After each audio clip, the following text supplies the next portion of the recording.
मार्कोविज model जिसको हम बोलते हैं उसको हमने स्टडी किया, और मार्कोविज मॉडल की जो लिमिटेशन है उस लिमिटेशन को भी हमने जाना, उस लिमिटेशन को भी हमने समझा कि वहाँ पर हमें बहुत सारी कैलकुलेशंस करनी पड़ती थी। ठीक है, आपने देखा कि अगर मान लीजिए आपको 10 सिक्योरिटीज़ को एनालाइज करना हो, मान लीजिए 10 सिक्योरिटीज़ है जिनको हम कहें कि इसको एनालाइज करो और इसके हिसाब से मार्कोविज का मॉडल आप बनाइए, तो आपको नंबर ऑफ जो कह लीजिए कि इंफॉर्मेशंस कितनी चाहिए थी कि 10 plus 10 plus 10 bracket 10 minus 1 divide by 2, इतनी नंबर ऑफ इंफॉर्मेशंस की आपको आवश्यकता थी। वो फॉर्मूला हमने आपको बताया भी था कि इसके लिए नंबर ऑफ कोवेरिएंस आपको कितने चाहिए होते हैं, n into n minus 1 divide by 2। तो 10 सिक्योरिटी है तो 10 गुना 9 डिवाइड बाय 2, यानी कि 45 तो कोवेरिएंस निकालने पड़ेंगे, ए का बी के साथ, बी का सी के साथ, ए का सी के साथ, सी का डी के साथ, ऐसे। ठीक है, और आपको n, ठीक है, ये वाले 10 ये निकालना पड़ेगा उनका मीन रिटर्न्स। ठीक है, मीन रिटर्न्स 10 सिक्योरिटीज के अलग अलग मीन रिटर्न निकालने पड़ेंगे, और 10 की 10 सिक्योरिटीज के ही आपको निकालना पड़ेगा स्टैंडर्ड डेविएशन कह लीजिए या जो है वेरिएंस कह लीजिए, स्टैंडर्ड डेविएशन स्क्वायर। ठीक है, तो आपको टोटल कितनी कैलकुलेशन करनी पड़ेगी, 45 जमा 10 जमा 10 यानी कि 65 कैलकुलेशन आपको करनी पड़ेगी 10 सिक्योरिटी के लिए। सोचो अगर ये 10 की जगह 100 हो जाए तो क्या हो जाएगा, फिर तो 100 मल्टीप्लाई 99 डिवाइड बाई 2। अगर आप एक बार में 100 सिक्योरिटीज को एनालाइज कर रहे हैं, और वो अपने आप में कोई बड़ी बात नहीं है, शेयर मार्केट जहाँ हजारों की संख्या में सिक्योरिटीज हैं, वहाँ आप टॉप 10 सिक्योरिटीज लें और उसके बेस पर अगर आप कुछ एनालाइज करना चाहें तो उसमें कोई गर्ज नहीं, गुरेज वाली बात नहीं है, लेकिन उसके लिए आपको 4950 कोवेरिएंस निकालने पड़ेंगे। 100 आपको स्टैंडर्ड डेविएशन निकालने पड़ेंगे, 100 की 100 सिक्योरिटीज का स्टैंडर्ड डेविएशन या वेरिएंस निकालना पड़ेगा, और 100 सिक्योरिटीज का ही आपको मीन रिटर्न्स, ठीक है, मीन रिटर्न्स या एक्सपेक्टेड रिटर्न निकालना पड़ेगा। तो आपको टोटल कितनी कैलकुलेशंस की जरूरत पड़ेगी, टोटल आपको जो जिन कैलकुलेशन की जरूरत पड़ेगी 5150 हो गई। तो इस तरह से नंबर ऑफ कैलकुलेशन बहुत ज्यादा हैं, और उसके बाद भी मार्कोविज यहाँ जो हमने लास्ट डिस्कशन किया भी था कि मार्कोविज कहता है देखो भाई ये तुम्हारा पोर्टफोलियो हो गया, ठीक है, जिसको यहाँ ये सारे जो हैं कॉर्नर हमने जो है इसका ग्राफ बना दिया है, और इसमें ये जो सारे पोर्टफोलियोज हैं ये सारे एफिशिएंट पोर्टफोलियो हैं, ये वाले आप इनमें से किसी को भी ले लें, लेकिन लेंगे कौन सा, वो आप अपने इन्वेस्टर्स की यूटिलिटी कर्व के हिसाब से ले लीजिएगा कि एक इन्वेस्टर का यूटिलिटी कर्व अगर ऐसा है तो वो उसके लिए ये वाला बेस्ट है, दूसरे इन्वेस्टर का यूटिलिटी कर्व अगर ये ऐसे जाता है यूं तो उसके लिए ये बेटर है, और तीसरे के लिए अगर उसका यूटिलिटी कर्व इस तरह से निकलता है तो उसके लिए ये बेहतर है। तो उसके बाद भी फिर जो चॉइस उसने छोड़ दी यूटिलिटी कर्व के बेस पर, और इस बेस पर ये क्रिटिसाइज हुआ, यानी कि नंबर ऑफ कैलकुलेशन बहुत हाई है। इस चीज को आसान करने के लिए एक और मॉडल आया जिसको शार्प मॉडल बोलते हैं, शार्प नाम था, WJ शार्प। तो शार्प सिंगल इंडेक्स मॉडल बोलते हैं उसको, शार्प सिंगल इंडेक्स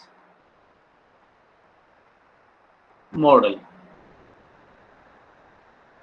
शार्प ने क्या किया, शार्प ने क्या किया, तुम आपस में ऐसे कैलकुलेशन करोगे तो ये तो बड़ा टिपिकल सा काम हो रहा है ना। आप क्या कर रहे हो, आप एक तरह से 1 to 1 एक का एक के साथ संबंध देख रहे हो।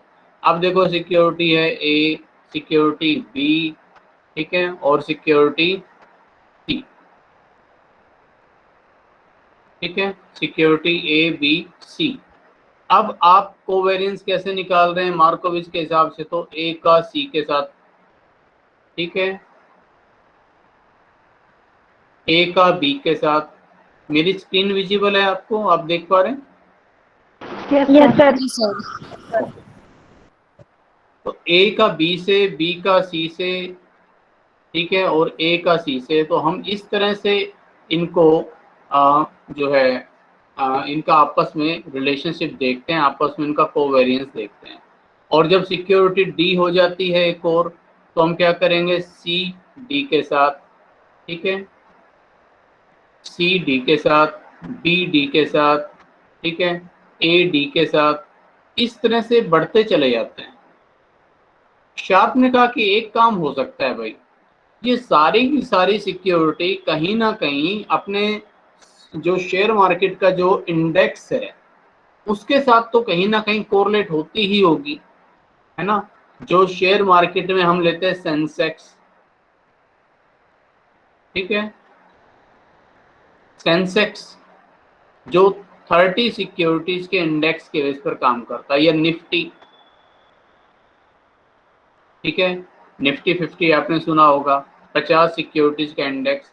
तो कहता है कि एक इंडेक्स ले लीजिए और ये सभी सिक्योरिटीज कहीं ना कहीं सेंसेक्स या निफ्टी के साथ तो कोरिलेटेड होती ही होगी। देखो मेरी बात समझना जो मैं कहना चाह रहा हूँ। तो अब अगर आप ए बी सी डी का आपस में संबंध देखना चाहें तो आपको करना पड़ेगा ए बी से, बी सी से, सी डी से, ठीक है, ए सी से, ए डी से, ठीक है, बी सी से और बी डी से, सी डी से। इस तरह से आपको ये अलग अलग निकालने पड़ेंगे, ठीक है। कितने हो गए, 4 × 3 ÷ 2 फॉर्मूले से अगर मैं वेरीफाई करूं तो 4 × 3, 3 × 6 होने चाहिए, 6 ही हो गए, ठीक है, यही बन सकते हैं। शार्प ने कहा कि और आसान हो सकता है यार, हम ऐसा कर लें, केवल 4 कैलकुलेशन करनी पड़ेगी। और ये अभी तो आपको लग रहा है 6 और 4 में कितना फर्क हुआ 2 का, लेकिन जब ये 100 अगर सिक्योरिटीज हो तो आपने देखा हुआ एकदम से ही देखो 10 सिक्योरिटी पर तो कितनी कैलकुलेशन थी, 65, और 100 सिक्योरिटी होते ही सीधी 5150 पर पहुंच गई। तो वहां पर ये चीज बहुत काम आएगी। उसने कहा भाई सेंसेक्स के साथ मान लो मैं रिलेशनशिप देख लूं, ध्यान से समझना, सिक्योरिटी ए सेंसेक्स के साथ नेगेटिवली कोरिलेटेड है, सिक्योरिटी बी सेंसेक्स के साथ पॉजिटिवली कोरिलेटेड है, सिक्योरिटी सी सेंसेक्स के साथ पॉजिटिवली कोरिलेटेड है, सिक्योरिटी डी सेंसेक्स के साथ पॉजिटिवली कोरिलेटेड है। अगर मेरे का सेंसेक्स के साथ मुझे एक रिलेशनशिप मुझे पता चल जाता है तो मैं क्या कह सकता हूँ, मुझे भी इनका इंडिविजुअल निकालने की जरूरत ही नहीं है।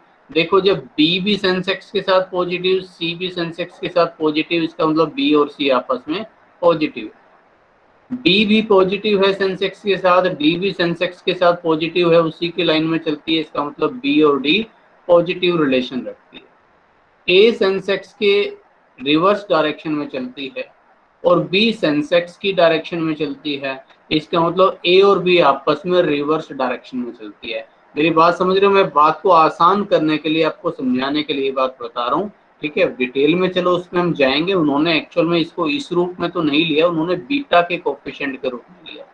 उन्होंने कहा कि हर एक सिक्योरिटी मार्केट के साथ सेंसिटिव है, इस जब सेंसेक्स में चेंज होता है तो सिक्योरिटी के रिटर्न में कितना चेंज होता है और कितना अधिक चेंज होता है या कम चेंज होता है, उसको हम बीटा से मेजर करते हैं। बीटा सिस्टमैटिक रिस्क का एक मेजर है।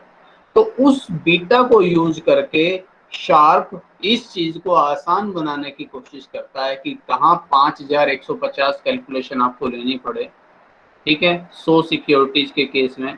उसकी वजह 100 सिक्योरिटीज के 100 बीटा निकाल लो, सेंसेक्स के साथ या निफ्टी के साथ 100 बीटा निकाल लिए, बस काम हो जाएगा, दैट्स इट, कैलकुलेशन आसान हो जाएगी, ठीक है।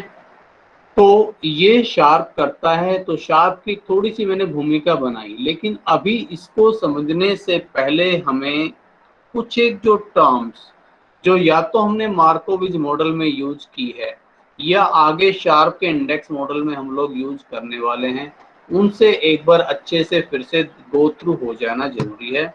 वो आप एक बार जरूर, मैं उसको रिवाइज करवा रहा हूँ एक तरह से इस लेक्चर में, उसको आप एक बार अच्छे से समझ लें। उसके बाद बल्कि जो है शार्प का मॉडल को भी हम जो है प्रैक्टिकली शुरू करने से पहले हम एक काम और करेंगे। हम जो शेयर मार्केट्स के जो एक्चुअल डेटा है, जो सेंसेक्स से और जो एनएससी की वेबसाइट से हम किस तरह से उनको ले सकते हैं, बीएससी और एनएससी की वेबसाइट से किस तरह से हम डाउनलोड कर सकते हैं और कैसे उनको एनालाइज करके रिस्क को अलग अलग हम कर सकते हैं कि इसमें से सिस्टमेटिक रिस्क का पार्ट कितना है और अनसिस्टमेटिक रिस्क का पार्ट कितना है। पहले हम वो सारी चीज सीखेंगे, समझेंगे और उसके बाद फिर हम शार्प इंडेक्स मॉडल पर चलेंगे। तो उसकी एक प्रिपरेशन के रूप में आप इसको समझ सकते हैं।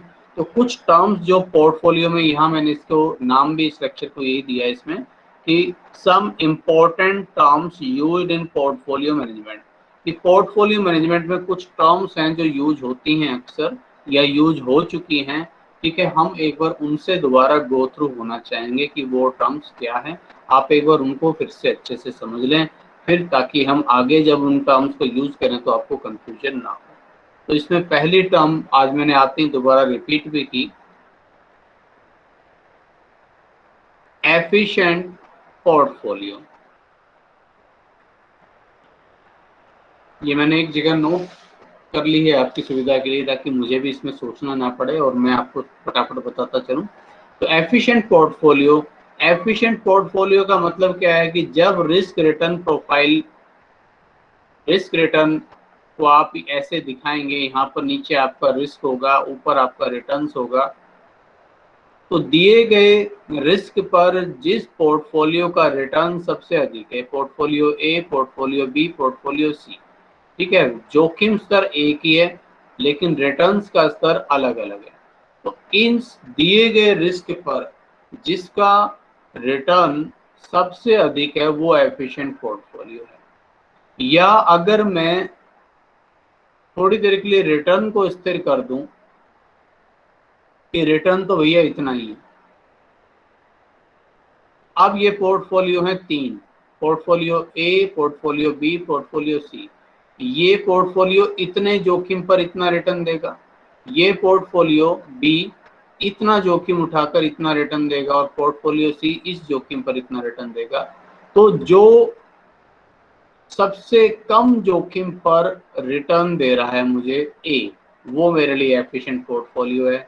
और इस केस में मैं देखूं तो पोर्टफोलियो सी जो दिए गए जोखिम पर सबसे अधिक रिटर्न दे रहा है वो मेरे लिए एफिशिएंट पोर्टफोलियो, ठीक है। तो एफिशिएंट पोर्टफोलियो को अगर हम डिफाइन करना चाहें तो N efficient portfolio is the one which gives maximum return at given level of risk और मिनिमम रिस्क जिसका जोखिम सबसे कम हो, जैसे यहाँ minimum risk at given level of return, return पर जोखिम जिसका सबसे कम हो, वो एफिशिएंट पोर्टफोलियो कहलाता है। ये टर्म्स हम यूज कर चुके हैं। दूसरी है एफिशिएंट फ्रंटियर।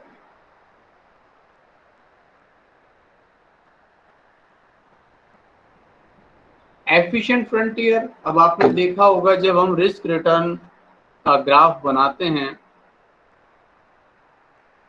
तो इस तरह से काफी सारे पोर्टफोलियोज होते हैं।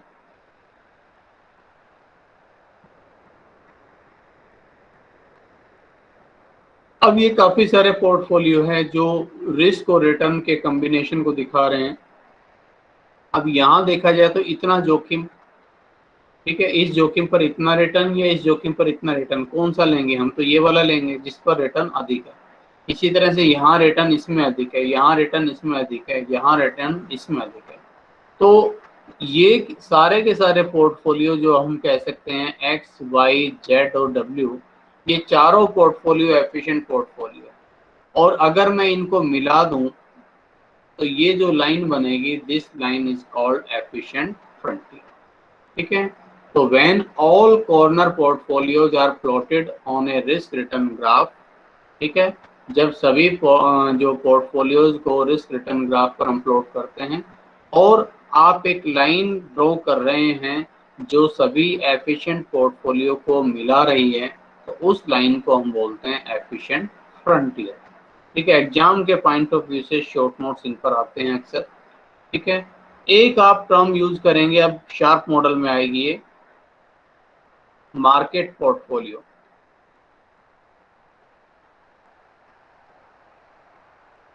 Market portfolio, what is market portfolio? Market portfolio मतलब जो सेंसेक्स या निफ्टी को अगर मैं उठाऊं, ठीक है, आपको पता है सेंसेक्स में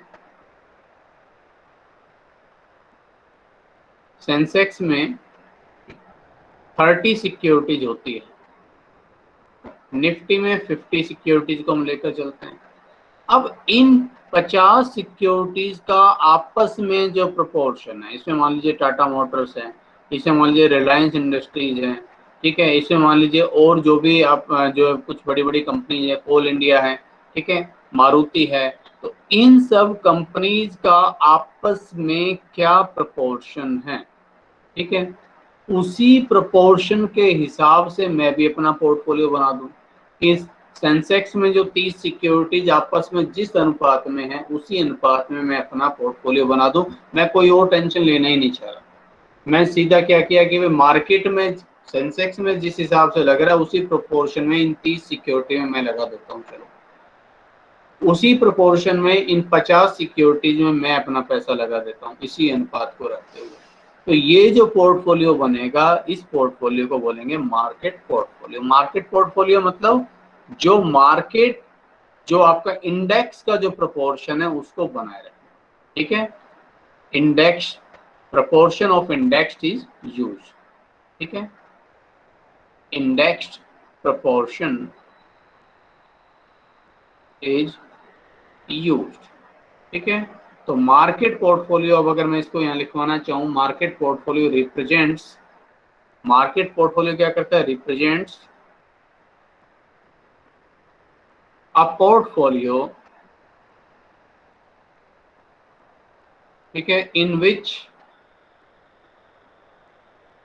ऑल द सिक्योरिटीज, जैसा कि मैंने अभी आपको बताया, all the securities have a proportion in the ratio of their market capitalization,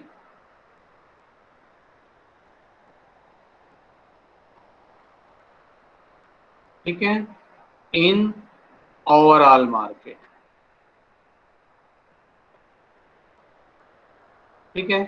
Sensex को हमने उठा लिया, निफ्टी को उठा लिया, उनकी 30 कंपनियों को ले लिया, 30 कंपनी की जो कैपिटल है, उनका जो आपस में जो अनुपात बनता है, उसी अनुपात में मैंने भी लगा दिया, ठीक है। तो यहाँ ध्यान रखना, इस केस में बीटा इज इक्वल टू 1 होगा, क्योंकि बीटा है क्या, बीटा बताता है कि जब मार्केट 10% चढ़ती है तो मेरी सिक्योरिटी का, मेरे पोर्टफोलियो का रिटर्न कितना चढ़ता है, कितना गिरता है। तो मार्केट चढ़ती है तो मार्केट वाला ही तो पोर्टफोलियो मैंने लिया हुआ है, मार्केट 10% से चढ़ेगी तो मेरा पोर्टफोलियो भी 10% चढ़ेगा, मार्केट गिरेगी जिस परसेंटेज से, मेरा पोर्टफोलियो भी उसी के हिसाब से गिरता हुआ रिटर्न मुझे देगा। तो यहाँ बीटा इज इक्वल टू 1 हो जाएगा। आपने सुना भी होगा म्यूचुअल फंड्स के केस में, अब जैसे इंडिविजुअल के लिए तो बड़ा मुश्किल होता है, अब आप 30 कंपनियां ढूंढें, ठीक है, सेंसेक्स की 30 कंपनियां उठाएं, 30 की 30 कंपनी में इन्वेस्ट करें, उतना आपके पास फंड्स होगा ही नहीं, फंड्स की लिमिटेशन होगी। और फिर भी अगर आपने इन्वेस्ट किया भी तो भी बड़ा मुश्किल सा, जटिल सा काम हो जाता है, क्योंकि कैपिटलाइजेशन बदलता रहता है। तो जनरली इंडिविजुअल के लिए तो बड़ा मुश्किल होता है। हाँ, लेकिन इस तरह के आपने सुना होगा म्यूचुअल फंड्स होते हैं, इंडेक्स फंड जिसको बोलते हैं। इंडेक्स फंड का मतलब यही है कि वो आप लोगों से पैसा लेंगे म्यूचुअल फंड्स के रूप में, और उस पैसे को जैसे सेंसेक्स का या निफ्टी का जो प्रोपोर्शन है, उसी प्रोपोर्शन में वो उसको इन्वेस्ट कर देंगे, उस प्रोपोर्शन को बनाए रखते हुए। तो उनका रिटर्न लगभग मार्केट रिटर्न के बराबर होता है। दूसरा होता है मैनेज पोर्टफोलियो।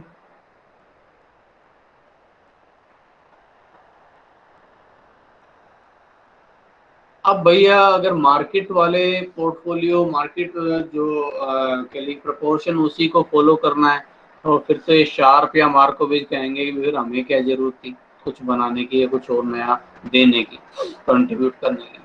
तो मैनेज पोर्टफोलियो का मतलब ये है कि वो पोर्टफोलियो, ठीक है, जो हमने खुद अपने एनालिसिस से उस प्रोपोर्शन से अलग बनाया है। इसमें जरूरी नहीं कि मार्केट वाली सारी सिक्योरिटी शामिल हो, फिर तो ऐसा होता कि वैसे शेयर मार्केट में हजारों की संख्या में सिक्योरिटीज हैं और मैं बस हर एक आदमी सेंसेक्स की 30 कंपनियां लेता है या निफ्टी की 50 कंपनियां लेता, तो बाकी और कंपनियों के तो शेयर ही ट्रेड नहीं होते वही पे, है ना।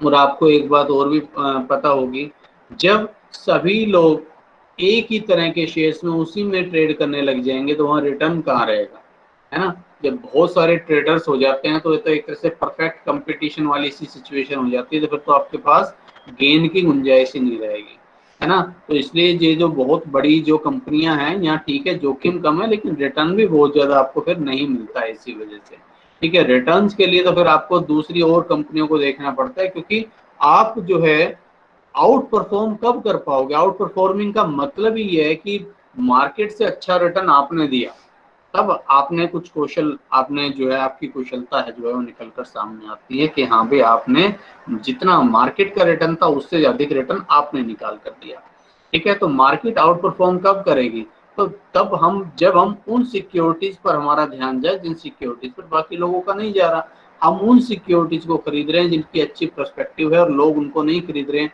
तो वो हमें अंडर प्राइस पर मिलेगी, कम वैल्यू पर मिलेगी। और जब तक लोगों का ध्यान इस तरफ आएगा तब तक उनका प्राइस बढ़ चुका होगा और हम उसमें प्रॉफिट अर्न कर चुके होंगे। तो मैनेज पोर्टफोलियो का मतलब रिस्क रिटर्न प्रोफाइल के अकॉर्डिंग, ठीक है ना, एक पोर्टफोलियो खुद बनाना, सुव्यवस्थित पोर्टफोलियो आप जो स्वयं अपनी तरफ से तैयार करें। सो मैनेज पोर्टफोलियो क्या है, is such a portfolio in which जो scientific model and practices are applied. लिखने की मुझे जरूरत नहीं है, जो भी मॉडल्स, ठीक है, any model, any portfolio which is formed as per using a portfolio model या कोई साइंटिफिक प्रैक्टिस जो आपने यूज की उसके अकॉर्डिंगली जो आपने तैयार किया है वो आपका मैनेज्ड पोर्टफोलियो कहलाता है। और इस मैनेज्ड पोर्टफोलियो का इवैल्यूएशन कैसे करते हैं, इसका इवैल्यूएशन करने के लिए अगेन आपको मार्केट पोर्टफोलियो से कंपेयर करना पड़ेगा। अगर आपके मैनेज्ड पोर्टफोलियो ने जो रिटर्न दिया वो मार्केट के रिटर्न से ज्यादा था तो आपका पोर्टफोलियो बढ़िया है, सुपीरियर है, ठीक है ना, आउट परफॉर्मिंग है। लेकिन अगर आपका मैनेज्ड पोर्टफोलियो रिटर्न कम दे रहा है मार्केट से, इसका मतलब आपने सिक्योरिटी सिलेक्शन में जो है कुछ गड़बड़ियां किया, your security selection is not efficient, ठीक है। तो अगेन इसका जब कंपैरिजन होगा तो वहां पर फिर से मार्केट पोर्टफोलियो का यूज किया जाएगा।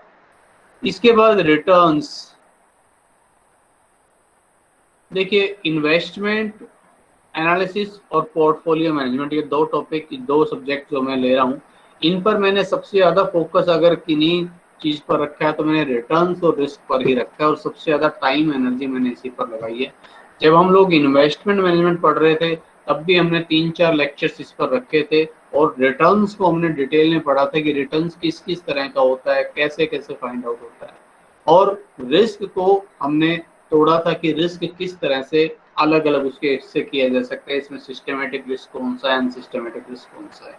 पोर्टफोलियो मैनेजमेंट में भी हम ऑलरेडी 4 लेक्चर इस पर कर चुके हैं और अभी आने वाले टाइम में 1-2 लेक्चर इस पर और भी हम लेंगे। तो रिटर्न्स और रिस्क उसी का ही तो सारा खेल है, सारा पोर्टफोलियो मैनेजमेंट उसी पर तो डिपेंड है। तो रिटर्न्स क्या है, रिटर्न्स की अब यहाँ मैं डेफिनेशन यहाँ नहीं दूंगा, रिटर्न्स का बस आपको मतलब पता होना चाहिए कि रिटर्न्स क्या है, कि जो मैं इन्वेस्ट कर रहा हूँ बदले में जो मुझे मिल रहा है, जो मैं जोखिम उठा रहा हूँ उसके बदले में जो मुझे पुरस्कार मिल रहा है वो मेरा रिटर्न, ठीक है। तो रिटर्न्स निकालने के बहुत सारे तरीके, बहुत सारे मेथड मैंने आपको करवाए थे जब हम इन्वेस्टमेंट मैनेजमेंट पढ़ रहे थे। वहाँ पूरा एक लेक्चर सिर्फ रिटर्न्स पर डिवोटेड था कि रिटर्न्स किस किस तरह के होते हैं, what are the types of returns and how can we compute different types of returns, ठीक है, उन सबको हम कैसे निकाल सकते हैं। मोटे तौर पर मैं अब यहाँ सिर्फ एक बात लिख रहा हूँ, टोटल रिटर्न्स परसेंटेज में अगर आपको निकालना हो तो ये होता है आपका इनकम जो आपको मिली, इनकम किस रूप में मिल सकती है, इंटरेस्ट के रूप में मिल सकती है, डिविडेंड के रूप में मिल सकती है, ठीक है। तो जो भी आपको इनकम मिली प्लस जितना आपको फायदा हुआ, इस शेयर 100 का खरीदा 125 में बेच दिया, ठीक है, तो selling price minus buying price, कि भाई ये शेयर खरीदा था 5 रुपए तो डिविडेंड मिल गए मुझे, 125 का बेच दिया, 100 का खरीदा था, डिवाइड बाई कितने का खरीदा था, बाइंग प्राइस, कि 5 रुपए डिविडेंड मिल गया, 100 का खरीदा था, 25 का बेच दिया, 25 रुपए ये फायदा हो गया, तो 100 रुपए पर मैंने कितने कमा लिए, 30 रुपए कमा लिए, तो 130% आ गई ये वैल्यू, यानी कि 30% मेरा रिटर्न हो गया। इसे हम जनरली रिटर्न्स कहते हैं। बाकी डिटेल में हम आपको एक करवा चुके हैं। इसी में अब जो टर्म्स दोबारा से फिर से यूज होगी जब हम इसको पढ़ेंगे, तो एक्स पोस्ट रिटर्न्स, दो तरह के रिटर्न्स हमने आपको मेनली बताए थे, एक्स पोस्ट रिटर्न और दूसरा था एक्स एंड रिटर्न। ठीक है, ये दोबारा से इनका आप यूज होगा तो आपको पता होना चाहिए। एक्स पोस्ट रिटर्न होते हैं हिस्टोरिकल रिटर्न्स, पोस्ट मतलब बाद में, ठीक है, मतलब जो हो चुके हैं उसके बाद वाले, ठीक है, हिस्टोरिकल रिटर्न्स।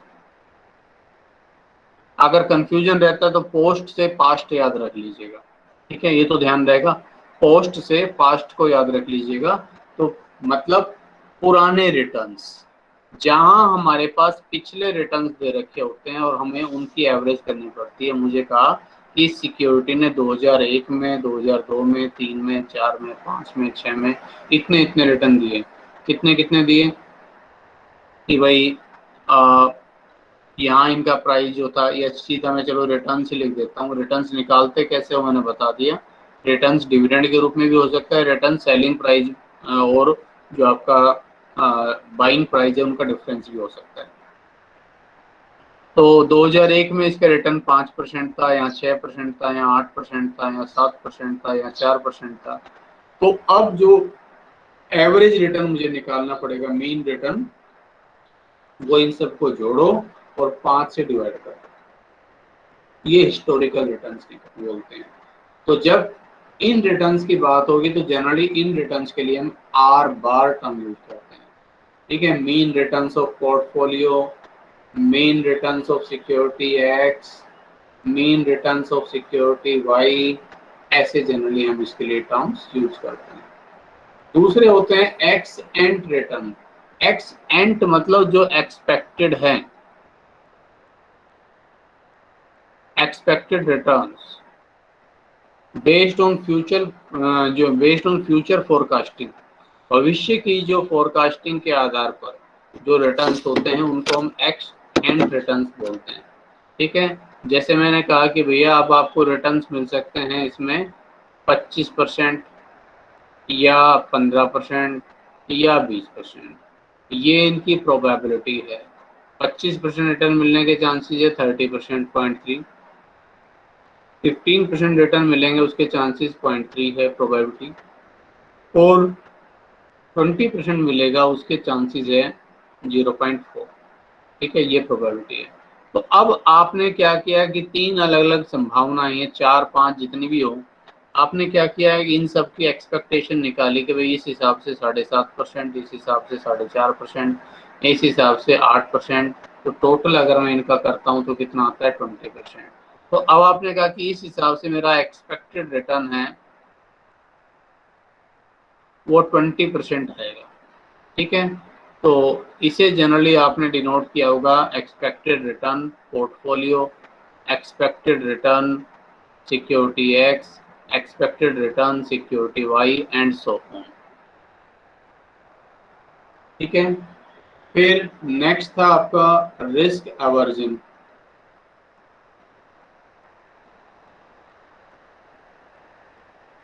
ये टर्म्स मार्कोविस के टाइम पर मैंने डिटेल में आपको बताई थी। रिस्क एवर्जन का मतलब हो गया जोखिम से बचना, जोखिम से दूर हटना।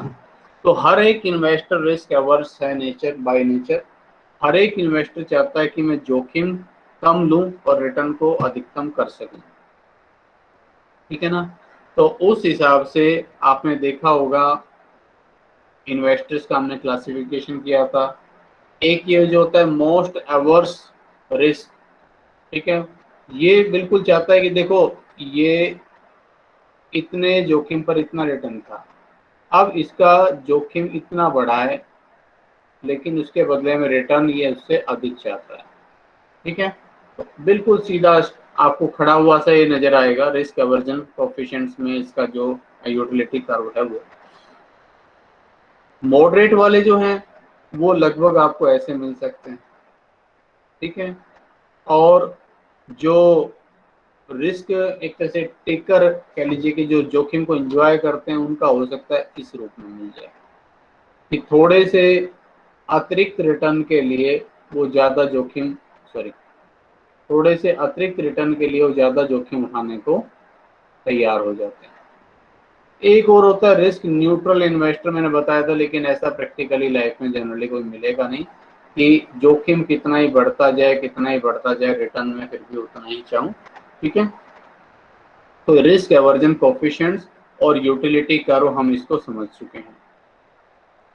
यूटिलिटी कर्व, और यूटिलिटी कर्व में यूटिलिटी निकालते कैसे हैं उसकी एक इक्वेशन भी मैंने आपको दी थी, ठीक है, कि यू यूटिलिटी कर्व होता है एक्सपेक्टेड रिटर्न जो आपका है -0.005, ठीक है, ए वेरिएंस 0.005 एक कांस्टेंट वैल्यू है, ठीक है, स्केलिंग फैक्टर है ताकि हमें इनको परसेंटेज को पॉइंट में कन्वर्ट ना करना पड़े। जैसे 25% है तो उसको सीधा 25 लिख दूं, 5% है तो उसकी जगह सीधा 5 लिख दूं। ER एक्सपेक्टेड रिटर्न होता है, ठीक है, जितनी रिटर्न्स की एक्सपेक्टेशन है। ये वेरिएंस इन रिटर्न्स होता है। और ए आपको बताया था कि एक स्कोर है जो अलॉट किया जाता है इन्वेस्टर्स को, ठीक है। और ये जनरली किस तरह से अलॉट किया जाता है, ठीक है, लास्ट टाइम इस पर डिस्कशन हुआ भी कि जो इन्वेस्टर बिल्कुल मतलब कह लीजिए कि जोखिम को लेकर बेपरवाह सा है उसका रिस्क एवर्जन स्कोर आप 1 ले सकते हैं या 0 ले सकते हैं कि भाई इसको तो जोखिम की कोई परवाह नहीं है। 0 वाला तो जनरली मिलेगा नहीं, जनरली इसकी रेंज 1 से 5 होती है जैसे कि मैंने आपको बताया था। बट थ्योरेटिकली पढ़ने के लिए आप इसको 0 से और 10 या 15 तक आगे तक भी बढ़ा सकते हैं, ठीक है ना। और जनरली ऐसा किया कैसे जाता है कि जो इन्वेस्टर्स, ये बेस्ड होता है जो प्रोबेबिलिटी ऑफ सक्सेस पर। देखो अगर मैं, बट ये एक ट्रेडिशनली रूल स्तंभ की तरह है, प्रैक्टिकली इसका मतलब कि इसका कोई एक ऐसा वो नहीं कि साइंटिफिक लॉजिक कि हाँ भाई इसी तरह से और ऐसा ही होना चाहिए और ये यूनिवर्सली एक्सेप्टेड है, ऐसा नहीं। हम अगर ले minimum acceptable probability of success, भाई हर एक आदमी जो भी शेयर मार्केट में जा रहा है और किसी कंपनी के शेयर खरीद रहा है, जाहिर सी बात है वो इस उम्मीद में तो नहीं खरीद रहा कि शेयर का प्राइस गिरेगा, उम्मीद तो यही कि शेयर का प्राइस बढ़ेगा। अब बढ़ने के बाद बढ़ने की संभावना क्या है, ठीक है, वो प्राइस बढ़ेगा उसके चांसेस क्या है, यहाँ मैंने लिखा रिस्क एवर्जन स्कोर कितना बोलेगा। तो अगर वो 0.33, ठीक है, अगर उसके चांसेस बढ़ने के चांसेस 0.33 है, गिरने के चांसेस 0.67 है और उसके बावजूद भी वो तैयार है उसमें इन्वेस्ट करने के लिए कि कोई बात नहीं, मैं बस इस छोटी सी संभावना के लिए इन्वेस्ट करने के लिए तैयार हूँ, इसका मतलब बहुत ज्यादा जोखिम लेने वाला है, उसका रिस्क एवर्जन स्कोर 0 है। कोई इन्वेस्टर है जो अपने इन्वेस्ट मतलब ये 0.33 का मतलब अपने इन्वेस्टमेंट्स में कितना परसेंट श्योरिटी चाहते हो आप, 33% की श्योरिटी में भी ओके है तो उसका रिस्क एवर्जन स्कोर हम जनरली 0 लेते हैं।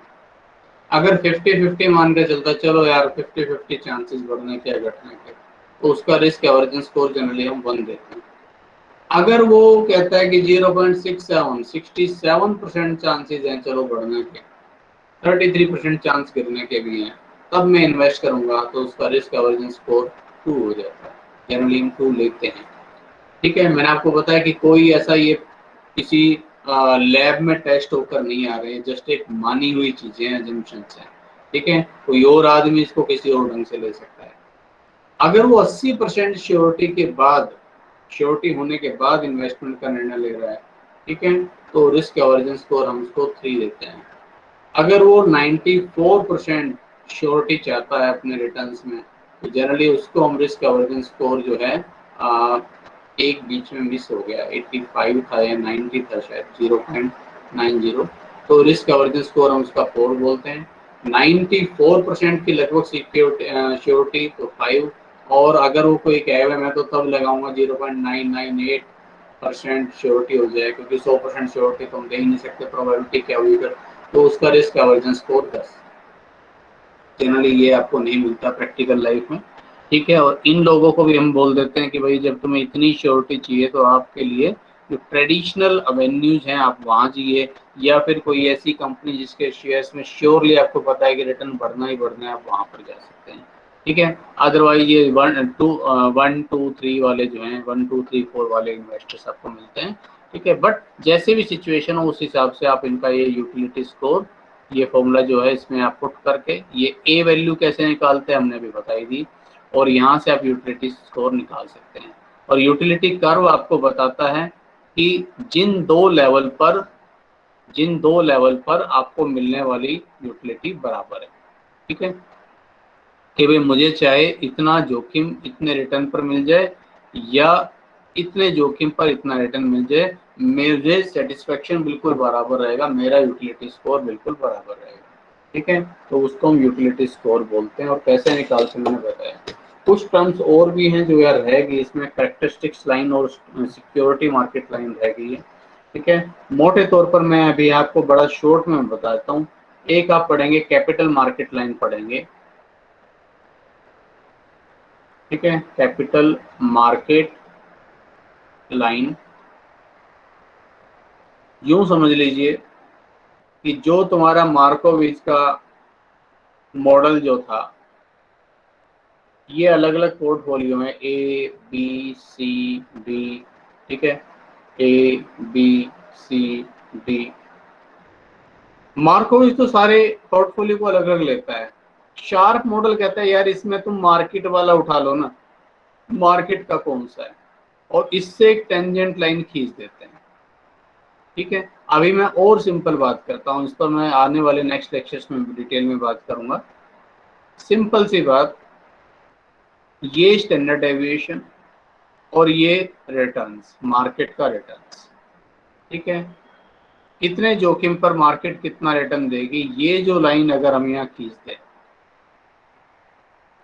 ठीक है, जहां जोखिम बिल्कुल जीरो है, रिस्क जीरो है, ठीक है, जीरो जोखिम पर ये हो गया रिस्क फ्री सिक्योरिटी का रिटर्न, रिस्क फ्री सिक्योरिटी। इसके बाद जैसे जैसे जोखिम बढ़ता चलेगा, एक्सपेक्टेड रिटर्न बढ़ता चलेगा। तो ये वाला जो है ये तो रिस्क फ्री रिटर्न है, ये इतना तो चाहिए ही मुझे, ये तो है रिस्क फ्री रिटर्न। ये इसके ऊपर जो आ रहा है ये रिस्क प्रीमियम जा रहा है, ये जोखिम का पुरस्कार मिल रहा है आपको, रिस्क प्रीमियम, ठीक है। तो कैपिटल मार्केट लाइन अभी मोटे तौर पर बस इतना ही कि जो अलग अलग रिस्क लेवल पर कितना रिटर्न्स मिल सकता है उस संबंध को जो बताती है वो कैपिटल मार्केट लाइन है। और एक बिल्कुल इससे मिलती जुलती ही होती है सिक्योरिटी मार्केट लाइन, कंफ्यूजन हो जाता है अक्सर उसमें, और इसमें डिटेल में इनको करेंगे हम आगे। सिक्योरिटी मार्केट लाइन क्या होती है, जो आपका एक तरह से मैं अब बिल्कुल सिंपल भाषा में बोलूँ, CAPM मॉडल है। आपने पढ़ा भी होगा कि CAPM मॉडल के अकॉर्डिंग जो अपना एक्सपेक्टेड रिटर्न होता है वो होता है risk free security, RF plus beta, ठीक है, RM माइनस RF, ठीक है। अब यहाँ ये बीटा है आपके, आप बीटा से शुरू कर दो, बीटा अगर 0 हो, बीटा अगर 1 हो, बीटा अगर 2 हो, बीटा यहाँ रखते चलो और ER यहाँ रखते चलो, ठीक है। तो अलग अलग बीटा पर, बीटा शुरू कर देना 0 से, अगर बीटा 0 हो, देखो जैसे कि रिस्क फ्री रिटर्न मान लीजिए 10% है, RM मान लीजिए 15% है। अब मैंने कहा बीटा अगर 0 हो तो कितना आएगा भाई, बीटा अगर 0 हो तो पुट करो इसमें फटाफट, RF 10%, बीटा 0, 15 माइनस 10 यानी कि ये बचा 10। तो बीटा अगर 0 है तो ये है भाई 10, बीटा 1 है तो कितना, बीटा 1 है तो पुट करके देखो, ये हो जाएगा 10 प्लस 1, 15 माइनस 10, तो ये आ जाएगा 15। अगर बीटा वही 10 है, बीटा अगर 1 है तो ये हो जाएगा 15। अगर बीटा 2 है तो कितना हो जाएगा? बीटा अगर 2 है तो 15 माइनस 10 कितना हो जाएगा? भाई म्यूट हो जाइए प्लीज। ठीक है, 15 माइनस 10 5, 5 मल्टीप्लाई 2, ये हो जाएगा 10। इस तरह का ग्राफिकल प्रेजेंटेशन जो आप करते हैं अपने CAPM मॉडल का, वो जो लाइन बनती है वो सिक्योरिटी मार्केट लाइन है, और इससे हम बड़ी आसानी से चुनाव कर सकते हैं कि कौन सी सिक्योरिटी अंडर प्राइस है और कौन सी सिक्योरिटी ओवर प्राइस। ठीक है, तो ये चलिए टर्म्स हैं, और भी 2-4 बच गई, पर चलिए मैं इनको आने वाले लेक्चर में कराऊंगा। ठीक है, आज इतना ही, बाकी इसके बाद नेक्स्ट लेक्चर में करेंगे।